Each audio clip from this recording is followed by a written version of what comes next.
Hey babe, so this is gonna be a test video. Hopefully you can see this well enough. So in this problem, this is homework 8, practice problem 5. So we basically have a setup where there's a table, and on that table there's a circular disc, okay? And that disc is connected via a rope, and that rope goes through a hole. So there's a hole in the center, and that cable or that rope is then fed through that hole and attached to a weight hanging below. Okay, so this is hanging in midair.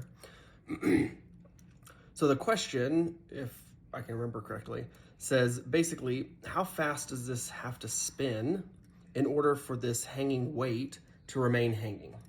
So you can imagine a scenario where if this thing is not spinning, say it's stationary like this, then this big weight is going to drop, right? It's going to fall down to the ground, and it's going to pull this with it, right? So it's basically just going to make this shorter.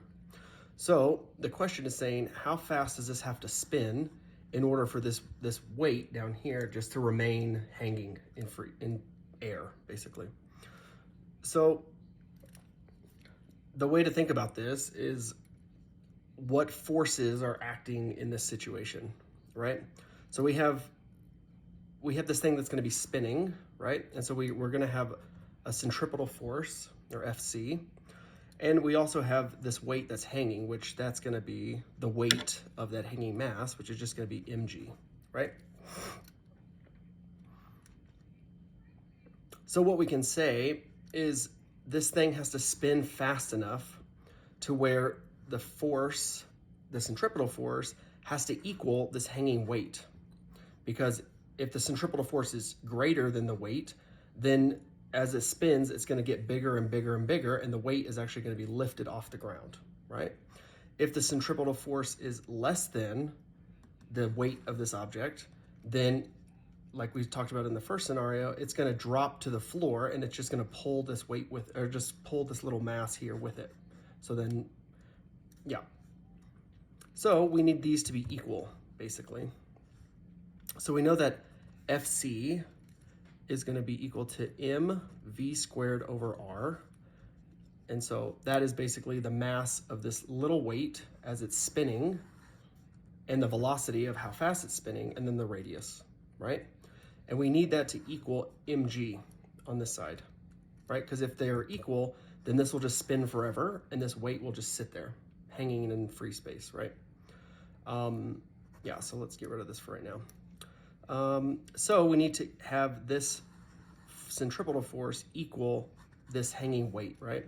So that's big M, right? Just because it's denoted as a big M, and then times G, gravitational, right? So we need those to be equal to each other, right? So little m v squared over r. And so that's kind of our setup for this problem. So we just plug in our numbers, or you can actually do algebra, because what we're looking for is the speed. Like, how fast does this have to spin in a circle to keep this weight up, right? So we can do some algebra here, and we can basically say big mg times r divided by little m. The square root of that is equal to the velocity, right? And that's just with algebra. So we can plug in our numbers. So 6.4 kilograms times 9.8 meters per second squared times the radius, which it gave us as 0.36 meters, over the weight of the little spinning object, which is 2 kilograms, and all of that square root. So I gotta pull up my calculator.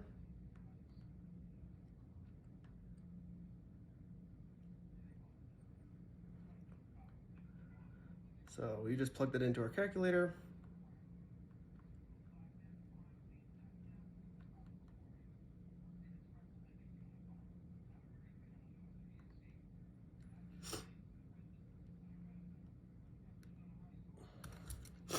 And so I get a velocity of 3.36 meters per second.